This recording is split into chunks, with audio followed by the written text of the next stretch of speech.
What up?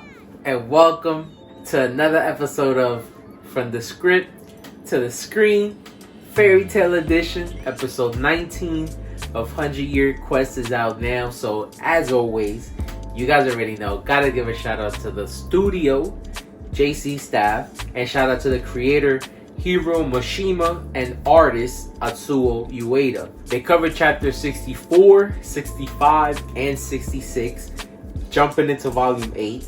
And I'm glad that I can show you guys the cover now, because with that episode passing, you could see everybody on the cover has been explained and there is no spoilers. But pretty lighthearted episode. Starts off pretty funny with the members of Fairy Tale being able to kick their feet up and rest a little bit with having dealt with so many battles back to back. And while they're enjoying the hot springs and having fun, we see that Brandish ends up having fun with them and turns them small so they'd be able to enjoy more of the bath. But of course, when they have to get out and actually get into the real world, being that size causes an issue. So we see them dealing with the awkwardness of the situation. But while all this is going on, we see that the White Mage and Tolka wake up and start having a discussion. And so of course, we've already gotten hints about the fact that the White Mage did the things that she did to preserve her world, that we learn is called Elantir, and she performed some type of magic to try to get back to the world and forcing the members of Fairy Tale to come along on the ride with her.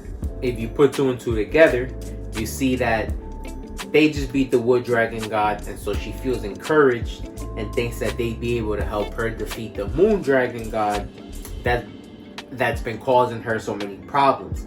But she ends up transferring them back to the world of Edolas, which is a world that we got introduced to into the main series, and just like on the other continent, also has copies of the members of Fairy Tale.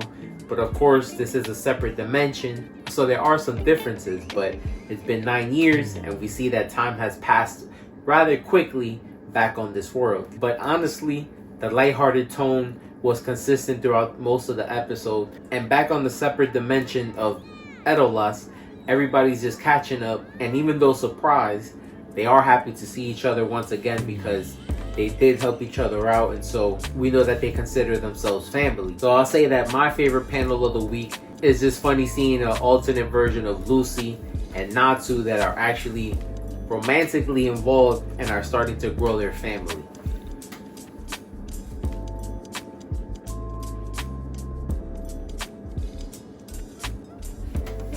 We see that Gray's copy is also doing the same thing with Juvia. And so I'm sure for them, it's just an interesting perspective to see how your life could turn out. But at the end of the episode, Jalal's copy on the other dimension is basically like the prince of the world, the one that calls the shots. And so we see that he has some information that's also involving the Moon Dragon God, and lets him know that she might have had a hand in the things that happened a couple years ago. So in the next episode, we should learn more information, but we do know now that the Moon Dragon God is able to cross dimensions, and that would explain why she's been causing so much mayhem. But as always, let me know what you guys thought about the episode, and to the manga readers, let me know what you guys thought about the adaptation. Till next time, peace.